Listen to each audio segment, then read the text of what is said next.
Can I hold the baby too? Tears streaming down my face. I said this upon seeing the newborn baby. Then Eva and Johnny looked at each other and started to laugh. What are you saying something so funny for? You don't have to ask to give a hug. I thought they would say something like that and approach the baby, but then, hey, don't come any closer. Eva said, laughing. I thought I misheard, but I hadn't. After all, why should I let a stranger like you touch my child? Stranger? Johnny also looked at me and laughed.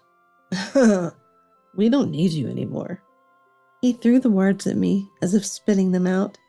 Seeing me frozen and unable to speak, they both laughed. Were all those days a lie?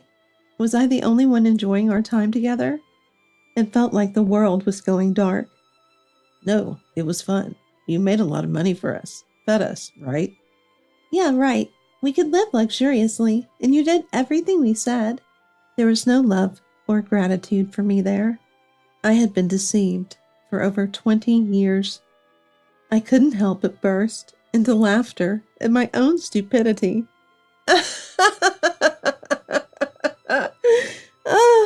Shaking with laughter, I laughed.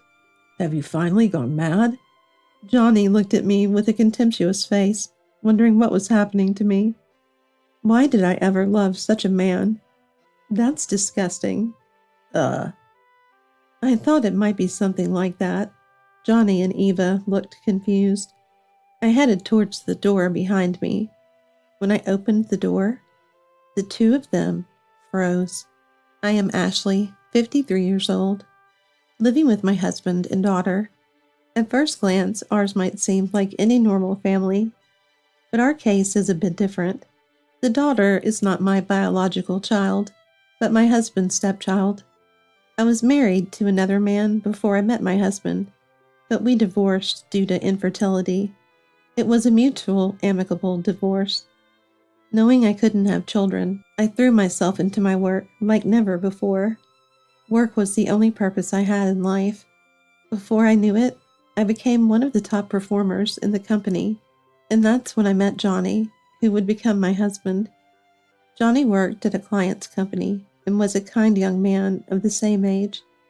The first time we met was when my heel broke during a visit to Johnny's company, and he helped me. That was the start of everything. Every time we saw each other, we greeted and gradually started to talk more. Before long, I found myself looking forward to meeting Johnny. One day, when I went to Johnny's company, there was a little girl, about 3 years old, in the office. Curious, I asked the receptionist, who told me that the girl's name was Eva and that she was Johnny's daughter. Eva's mother had passed away shortly after she was born. Since then, Johnny had been raising her alone, working while taking care of her. Sometimes when Eva couldn't go to the childcare center because of a fever, she would wait in the office like this. There was a cooling gel patch on Eva's forehead. Just then, Johnny returned to the office. Oh, Ashley, here for another meeting today? He greeted me with a smile. Yes, that's right. I imagined the unseen struggles Johnny must be facing. I heard about Eva. Johnny was surprised, but quickly smiled again. She sometimes comes here. The childcare center won't take her, even with a slight fever. I see. I'm sorry. Don't mind me, and please go home early to rest. For someone without children, I couldn't imagine how hard it must be. Yes, I will. See you then. With that, Johnny picked up Eva and left the company. Even during the meeting, I couldn't stop thinking about Johnny and Eva. There are many people raising children alone. Surely each family has its own set of struggles. Even families with both parents present have their hardships. As someone who can't have children, I might end my life without knowing any of that struggle. Suddenly, dedicating everything to work seemed lonely. I wondered if there was something I could do to lessen Johnny's burden. Without realizing it, my heart had been stolen by him. Since then, I sought out more opportunities to talk to Johnny. We exchanged contact information, and it didn't take long before Eva was included in our meals out together. Eva grew fond of me, and the three of us started spending more time together. When Eva turned 4, "I want to eat Ashley's cooking every day." Casual remark pushed my feelings forward. Johnny, a bit embarrassed, "Hey, Eva, Ashley is busy. Don't make unreasonable requests," chided Eva, but I wondered what he really felt. A few days later, when the three of us went to the park, I asked Johnny, "The other day, what Eva said made me really happy." Johnny looked as if he didn't know what I was talking about. "If it's okay with you, shall I cook every day?" Johnny's expression changed, as if he just realized. Was that unclear? I mean, you and..." Before I could finish, Johnny interrupted me. "Please, wait." My heart raced. Johnny looked at Eva playing on the playground equipment, then sighed. Maybe I was overstepping. I was filled with anxiety. "I can't put any more burden on you, Ashley." Johnny muttered. Was it a mistake? "Meals. No, let's share the household chores." I couldn't believe my ears. No, I mean, you're busy with work, so I'll take on some of the household chores as well." Does that mean... Could I be misunderstanding? Are you asking me to marry you? Oh, yes, sorry, that's right. No, I mean... Johnny was flustered, but then he straightened up and faced me directly. "Sorry for being unclear. I'm not much, but please marry me." "Yes," I answered with a beaming smile. In the distance, Eva called out to Johnny. Yet we held hands and looked into each other's eyes. 20 years have passed since then. Since that day, we became a family and have spent our time together. Eva, who was 4 then, is now 24. I've continued working as always, though I had an inheritance left by my late parents. Above all, I wanted to do something for Eva, who cherishes me as her real mother. Even when I was busy with work, Johnny and Eva never complained and helped with the chores. But just as Eva said that day, wanting to eat my cooking every day, I made sure to cook at least 1 meal a day. From graduating childcare center to finishing university, I've tried to fulfill Eva's wishes as much as possible. School events, hobbies, cram school, I let her do everything she wanted, just like other kids. Eva grew up honest and energetic, graduated from university 2 years ago, and now works for a local company. All that's left is for her to find someone good and get married. Lately, I've started to think that way, becoming a full-fledged mother. Contrary to my feelings, I started feeling Eva's attitude towards me was cold after she started working. The first sign something was off was when she stopped eating my meals. Once or twice might have been okay, but she started eating out whenever I cooked. Puzzled, I consulted Johnny. "Eva is working now, a member of society. It's not something to worry about so much." But he brushed it off. Indeed, that's true. She's an adult, and I shouldn't interfere too much. Though I thought so at the time, Eva eventually stopped eating my meals altogether. Eva's cold attitude wasn't limited to meals. It's been a while since we had a conversation. Both of us working and returning home at different times played a part. But even in the brief moments we saw each other in the morning, she acted as if I wasn't there. She wouldn't respond even when I spoke to her. One night, as I was eating dinner late, Eva came home. "Welcome back, Eva. I was just eating. Shall I make something quick for you?" I tried speaking up, but Eva sighed heavily and went straight to her room without saying anything. Did I unknowingly hurt Eva in some way? Filled with anxiety, I consulted Johnny again. "Maybe Eva is just tired from her new job." But he didn't take me seriously. Despite Eva's cold attitude, I never changed mine. I believed that whatever happened, we could eventually return to how we were before, and even if we weren't blood related, Eva is my daughter. Despite being given the cold shoulder and ignored, I never gave up on speaking to Eva every day. Time passed again. How long has it been since I last had a conversation with Eva? Yet I continue to greet Eva as usual. Good morning. Work hard today, too. Take care. I watch her back as she leaves without touching the breakfast I made, silent. How long will these days continue? I might be at my limit. Thinking this, I head to work as well. Over these years, consulting with colleagues yielded no satisfying answers. Some said it was just a late rebellious phase, that such times happen. Eventually, I stopped consulting anyone and continued to worry alone. Returning home became dreadfully unpleasant. On such days, I end up going home on time. Unable to shake off the heavy feeling, I buy ingredients for dinner on the way home. I'm home. Ah, welcome back. Johnny had already returned home. He seems to be watching the evening news, already drinking a can of beer. Maybe I'll drink some alcohol today, too. Saying this, I open the fridge and take out a can of beer. What's up? It's rare for you. Explaining my feelings to Johnny would likely just be brushed off again. Every now and then, days like this happen. Really? The conversation ends. If this continues, not just with Eva, but also Johnny, I might end up not talking. I fill with anxiety again. Had I not chosen to become a family with Johnny and Eva, would I not feel this way? Thinking this far, I snap back to reality. No, stop thinking any further. I tell myself, taking a deep breath, to blow away the anxiety. At that moment, I'm home!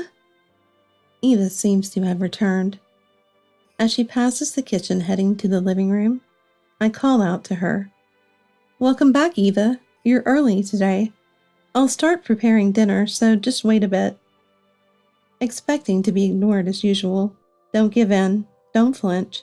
Act as usual. I chant to myself like a spell. Eva sighs heavily. Yeah. Though faint, she definitely responded. Ah, yes, just wait. I couldn't hide my surprise. Whether she noticed or not, Eva is watching TV with Johnny. I was so happy, I almost burst into song. Regretting not preparing Eva's favorite dishes for dinner, as I continued. That night, Eva ate my cooking for the first time in years. Just that made me feel as if all the hardships were a lie, lifting my spirits. But the good news didn't end there. At dinner, Eva revealed she had someone she wanted us to meet. Today was the best day. For the first time in a while, I slept well until morning. The man Eva introduced, Leon, was wealthy enough to intimidate both me and Johnny. Leon, 4 years older than Eva, comes from a family working in one of Japan's leading corporations. Though his father wanted him to work in the same company, not wanting to rely on his parents' influence, he job hunted on his own and ended up working at the same company as Eva. Apparently, they are colleagues in the same department, and he was drawn to Eva's calm demeanor. Can't leave her alone. Can't take my eyes off her. Perhaps he never encountered someone like Eva in his elite upbringing. I shouldn't be the one to say this, but Eva lacks competitiveness. Should I say she's laid back? Even from my perspective, she's a relaxed daughter. Having lived in a cutthroat world where work was everything, competing to be better than everyone else, I could understand why Leon was drawn to Eva. Seeing him smile shyly next to Eva, I felt reassured. Despite the apprehension due to his family's wealth, he was a very ordinary young man in person. An unbiased, straightforward young man. I looked forward to meeting his parents. On the day of the family meeting, Leon's parents came from Boston to our state. Leon had arranged for us to meet at the state's most prestigious hotel restaurant. I used it occasionally for work dinners, but both Johnny and Eva looked nervous. Well, it's about the marriage of our daughter, who we've raised so dearly. Their tension wasn't just because it was an unfamiliar place. And there I was, somehow calm. Why, I wonder? I think of Eva as my real daughter. Seeing them tense up made me unconsciously think I shouldn't get dragged down too. While analyzing the situation, Leon and his parents arrived. This time, with such fine weather. Johnny begins his greeting with a voice that can't hide his nervousness. "Thank you for coming all this way to such a rural area." As Johnny stumbles over his words, I speak up in his place.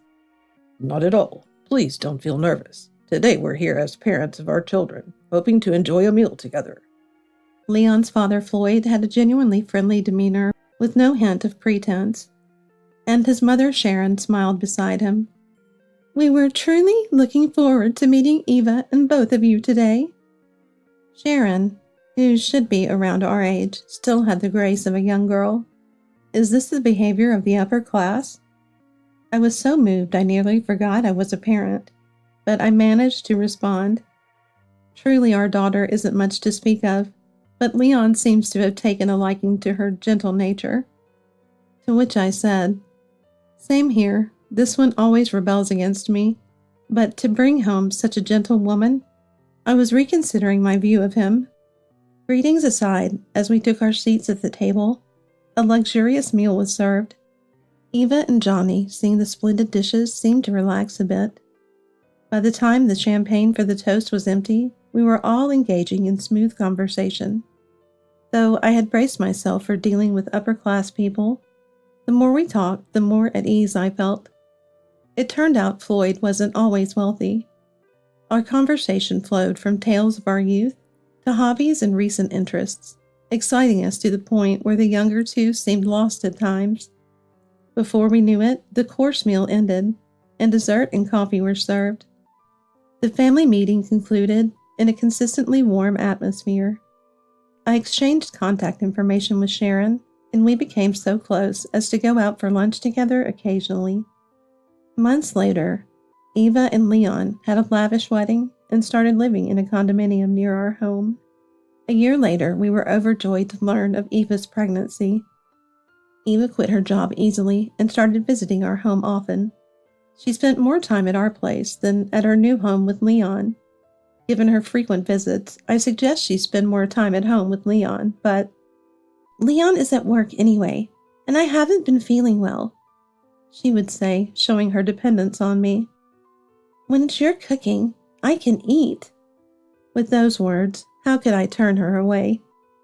I found myself not only preparing meals, but also cleaning their new home and driving her to shopping trips, fully taking care of Eva.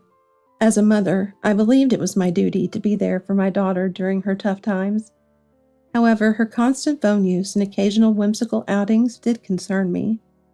One day, Leon came home with her to our house, and seeing Eva lounging on the sofa, always on her phone, he said, "Eva, why don't you move around a bit? Ashley must be tired from work as well." "But it's fine. Ashley does it because she wants to for me." She was chastised. "Sorry, Ashley, for even making prepared meals for us." Seeing Eva's unchanged behavior, he apologized to me. Leon really is a good young man. Well, it can't be helped. After all, I played the part in raising Eva, and it's not something you should apologize for, Leon. Besides, things will surely change once the baby is born. I wasn't sure if I was reassuring Leon or convincing myself. Months later, Eva gave birth. I was with Eva from the onset of her birth, contacting Leon, his parents, and Johnny. Leon was with her in the delivery room, witnessing the birth. During that time, I was restless. Never having experienced childbirth myself, I couldn't even imagine the pain she was going through. Praying, Sharon comforted me. Eva's delivery seemed smooth, and soon both mother and child were healthy and smiling. I was moved to tears. I couldn't wait to hold the baby. But I had to wait until the next day to hold the baby, leaving Leon behind as we went home, planning to visit the hospital again the next day. Visiting Eva's room the next day, I saw the newborn baby sleeping in the crib. Seeing a newborn up close for the first time, I couldn't hold back my tears again. "I can't wait to hold you in my arms." Just when my true feelings slipped out, the baby started crying in a feeble voice. We were asked to step outside the room because it was time for breastfeeding. "Soon, Leon will finish work and come here, so I'll go buy a cake while I'm at it." said Sharon as she left the hospital. Hearing Eva calling us from the room, Johnny and I entered again. This time, I could finally hold the baby. I asked Eva, "Can I hold the baby too?" Then Eva and Johnny looked at each other, burst out laughing. What are you saying something so funny for? You don't have to ask to give a hug.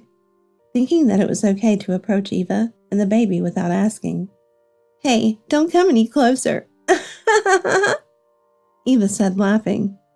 I thought I had misheard, but that wasn't the case.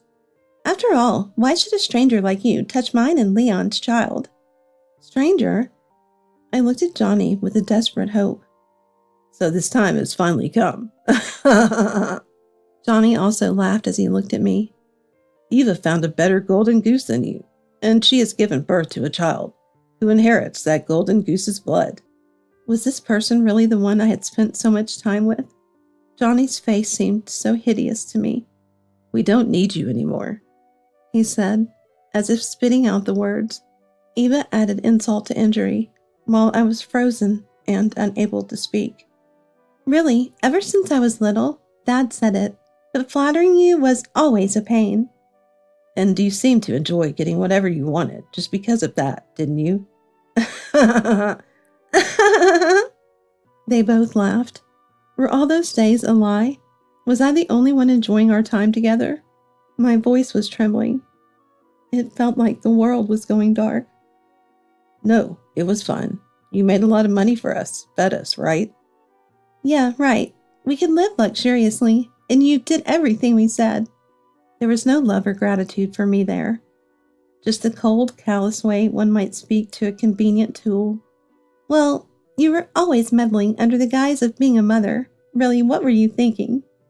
We were the ones misleading you, pretending to be a family for so long. Maybe we have a talent for acting. They laughed again, uproariously. I felt a rapid draining of emotion within me. I had been deceived for over 20 years. I couldn't help but burst into laughter at my own stupidity. Oh. Johnny and Eva looked at me as if I were something alien. Have you finally gone mad? Johnny looked at me with a contemptuous face, wondering what was happening to me. Why did I ever love such a man? That's disgusting.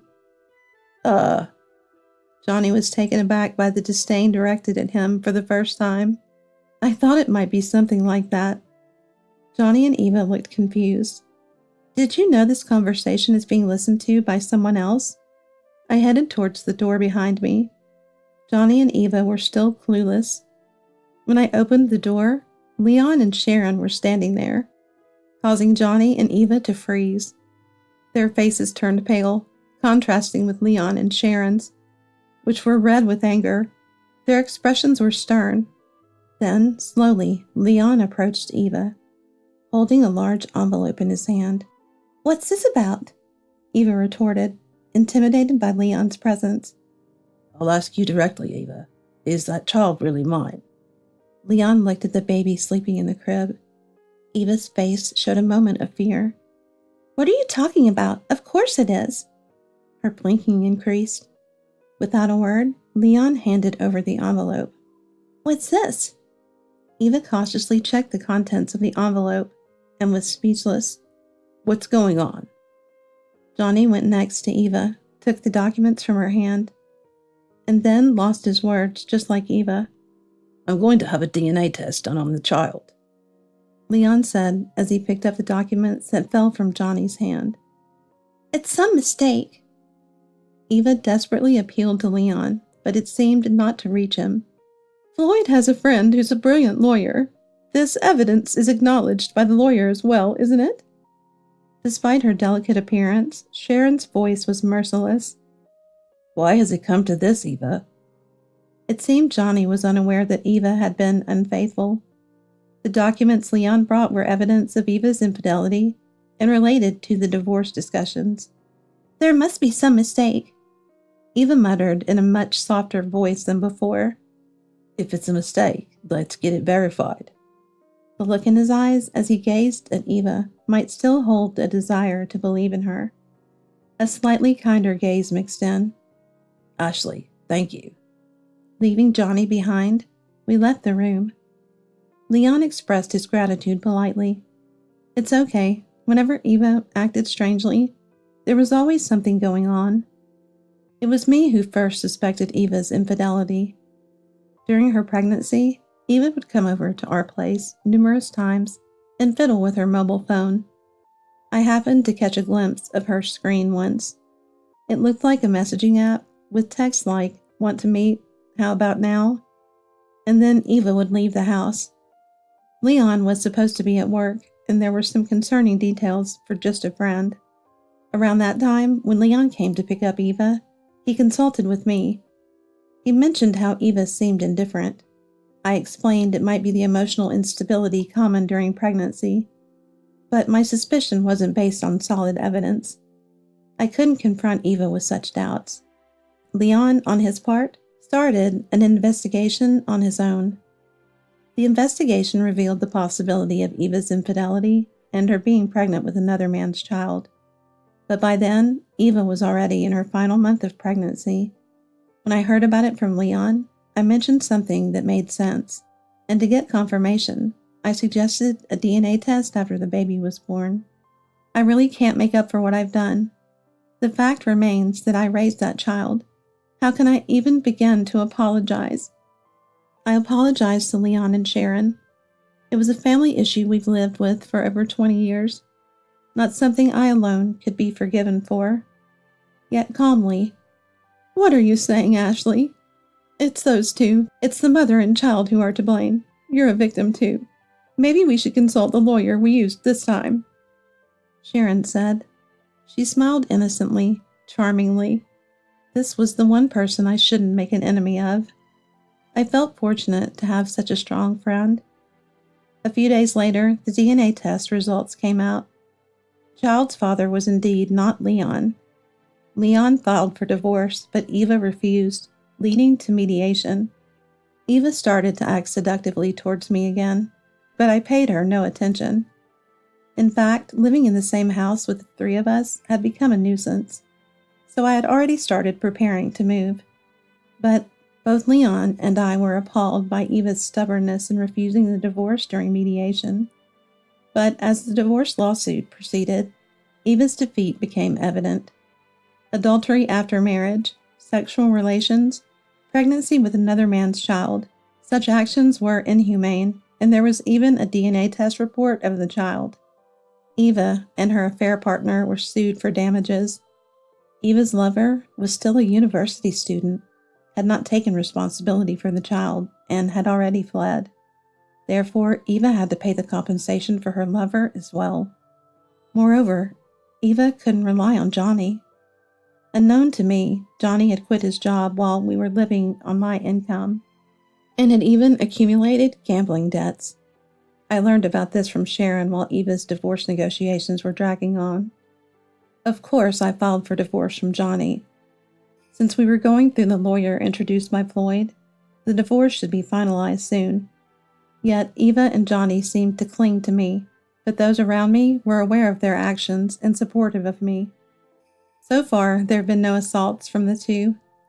As for the baby, Johnny's parents decided to take it in. Living in the countryside, they declared to cut ties with both Johnny and Eva upon learning of the scandal. If Johnny and Eva were to rely on them, the neighbors wouldn't allow it. Connections in the countryside are stronger than those of relatives. Johnny's parents believe the baby is innocent and decided to take action, but it was hard for me to leave it to the elderly couple. I had also raised Eva until she became an adult. Having received much help during my marriage to Johnny, I felt responsible and decided to support the child's future education costs. When I discussed this with Sharon, "Well, if Ashley thinks so," she prepared a significant amount of money. "No way, I can't accept this," but she insisted. "Think of it as severance pay from Leon and the child." She smiled innocently again. It turns out Sharon's family is wealthy, something I hadn't heard during the family meetings. but she was the daughter of the president of the company Floyd works for. Did I not mention it? Besides, I don't have much else to enjoy. The look in her eyes as she said this sent shivers down my spine. Truly a frightening person. I was grateful to have won her favor and become friends. Years have passed. Johnny and Eva are still chased my debts. As for me, I have a lunch date with Sharon today. Ashley! She calls me with the same youthful voice as ever. Next to her stand Leon and a young woman. It seems Leon is also finding new happiness. I waved and hurried over to the three of them.